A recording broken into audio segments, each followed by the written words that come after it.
Баршаңызға сәлем достар. Бүгін вафлидің үгіндісін дайындаймыз. Видеоның соңына дейін көріп, міндетті түрде жасап көріңіздер. Бізге керекті заттар: ұн, қант ұнтағы, бөлме температурасын сары май және де ақуыз.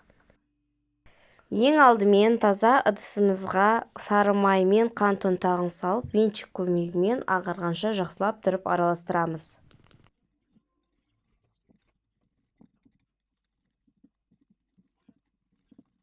Дайын болған массамызға жұмыртқаның ақуызын қосып, біркелкі болғанша жақсылап араластырамыз. Дайын болған массамызға ұнымызды қосып, жақсылап араластырамыз. Массамыз біркелкі болғанша.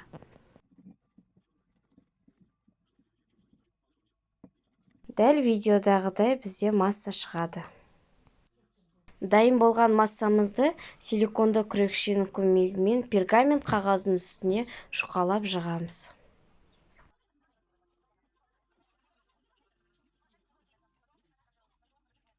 Жұқалап жағып болған соң, қызып тұрған пеште 180 градуста 5-7 минут пісіріп аламыз. Өте тез піседі. Дайын болған жұқа коржды қолымыздың көмегімен үгітіп, әртүрлі торттардың әрлеуіне қолдануға болады. Видео ұнаса, менің каналыма тіркеліп, лайк басып, комментарий қалдыруды ұмытпаңыздар.